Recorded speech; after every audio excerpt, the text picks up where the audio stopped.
Hello, everybody! Welcome to a new game of Get That Crap Out of My Face. Oh, hey, I recognize these guys. This is Nitro. They are most famously known for developing iPhone and Android games. Very weird ones at that, and this is one of them. Leap Day, a new level every day. Yep, this is a game that I've been playing on and off. I actually haven't played it in a while just because I've been so busy. But for the last year and a half, I've been playing this pretty religiously. So, as you see from the calendar and as the title of it advertised, this is a game which advertised a new level every day. Now, of course, there has to be a big asterisk in the center there.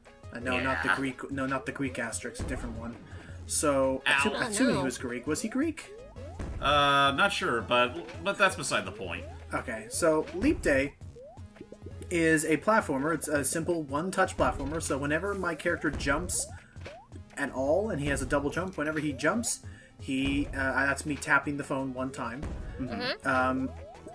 It is think of it, how I like to think of it like someone had a bunch of giant Lego blocks, and each of those giant Lego blocks was one of these little level sections I'm running through.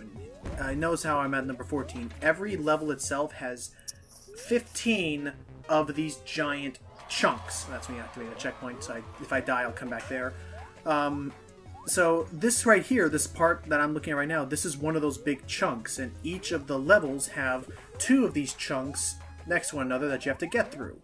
So technically you're going through 30 of these chunks in each level, and each day, these chunks, they got like a big bundle of them. It's like a giant library of these puzzle pieces that they can put together, and the reason why they call it a new level every day is because it's a randomized level for every single day of the year. Mm-hmm.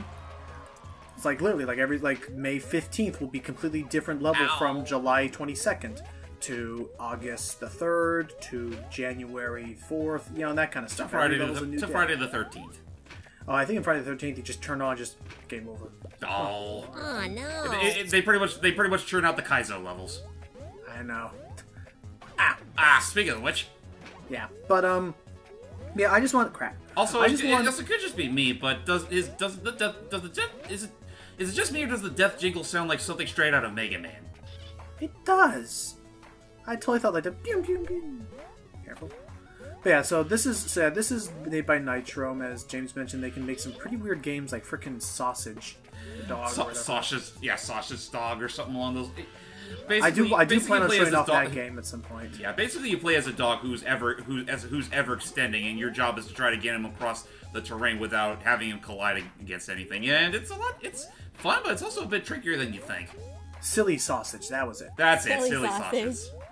Yeah, I think I definitely want to do a look at that at some point. But yeah, so this is me again recording something on my iPhone. I have a bunch of stuff on my iPad. I just need to not be lazy and just get around to recording some of them. But I just want to show this off just because I've been playing this game for God knows how long, and ouch.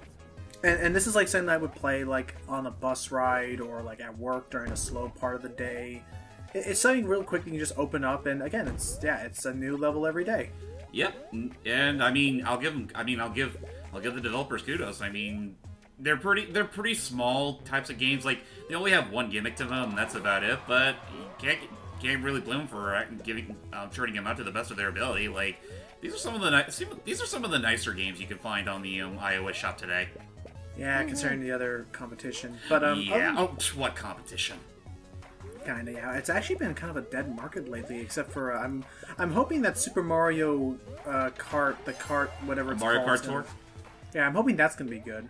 I'm hoping so, but then again, I can't think of too many Nintendo-based iOS games that they have out so far that are outright bad.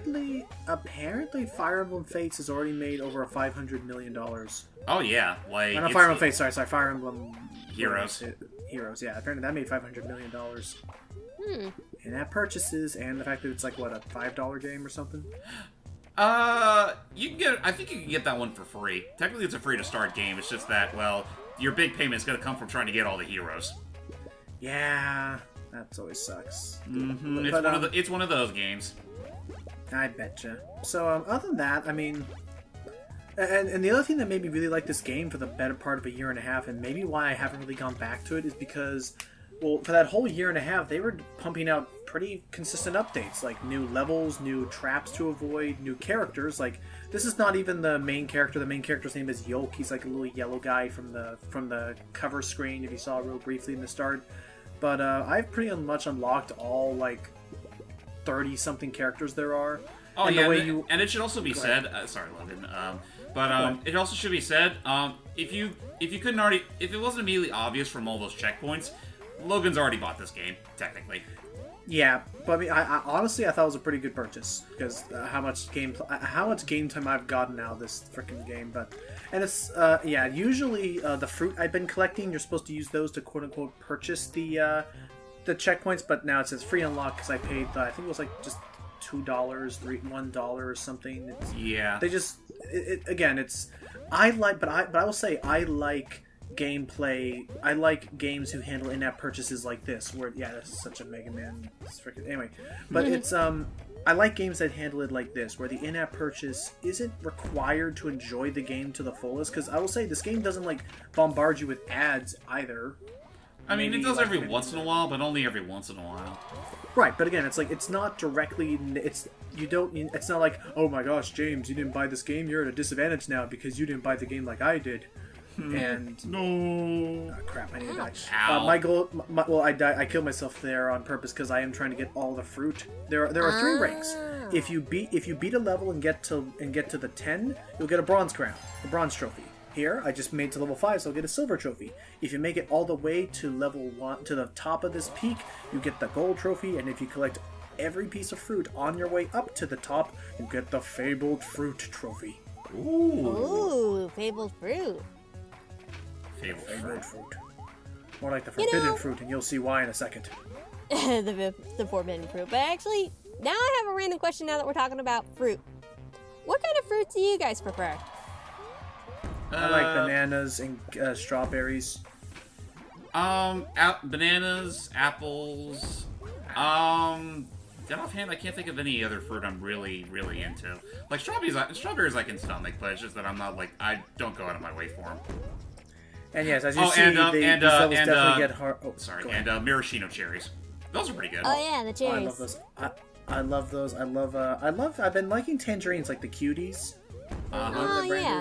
Oh yeah, oranges. Oranges are pretty good too, but it really depends on how like the type because there's some I just can't outright stand. I love pineapple. Well, it's like I love pineapple flavored stuff, but not pineapple itself because pineapple's way too stringy for my taste. I'm always getting it stuck in my teeth. I've never tried pineapples like raw. Ow. That just came out though.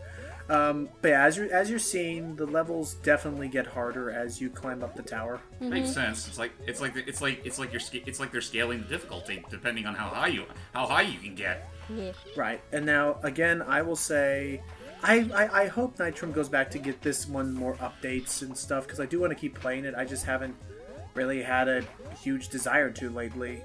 Well, I don't blame you, really. Like, I will admit that is probably the one downside to Nitrom's games. Again, like, they're very well done games. It's just that they're very lacking in I will admit lacking in content would be kind of a reach, but it does kind of feel that way sometimes. That's why I don't. They feel like these games kind of feel like a one and done kind of thing for me. Like, I don't really go out of my way to play them after a certain point.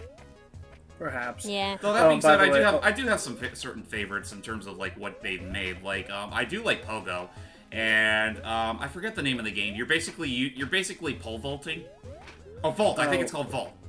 I think so. Yeah. That one's really good. And I know the very first game that got me into these guys is Platform Panic, which has a freaking totally not a Servbot head on the cover. I remember that. Yeah. Also, yeah, don't worry. If you die, you keep whatever fruit you collect. And you made it! Died, but you made it! We're almost to the top. And so, yeah, if you're a fan of Super Meat Boy-like platformers like this, then I'd say definitely give this a shot. Woo, jeez. That does look tense. Ow! One jump too many. But I'd say, yeah. And again, the reason why I kind of stopped after the updates is the way you unlock characters and little snapshot photos is you have to get different crowns. So, like, it takes 8 crowns for each level up. But since I beat all the updates, there's nothing for me to level up anymore, so... You're pretty much done. Yeah, I beat the game. Forbidden Fruit Cup! That was an interesting looking trophy. Eat that, Trouble King. So, yeah, that was recorded back in December 2017, and I had fun Wow. with this game. So much dedication. I had a lot of fun with this game. Let's go with Well, that's good. 2016. Yeah, I had a lot of fun, and yeah, I'll just have the credits playing for a little bit. So yeah, I think this is a really fun game. I think Nitrom is good about how they create their about how they make their in-app whatever. I think they make good app games that don't feel like just shameless money grabs, and I think do have that fun little bit of experience that, it's just mindless. You just play it while you're in between something else, kind of thing. Yeah, totally. So, with that said, I hope you guys enjoyed this little look at. Again, I do have plenty of other iOS stuff planned in the future once I get off my lazy butt and do care for other things. But with that said, I was Lucky Jack 20. I'm James May Extreme. And I was Jordan the Cat 11. Oh wow, my voice cracked. Sorry. And that was Leap Day by Nitrom. Take care, and perhaps I'll see another Nitrom game in the future. Till next time, everybody. I think I'm gonna grab myself some fruit.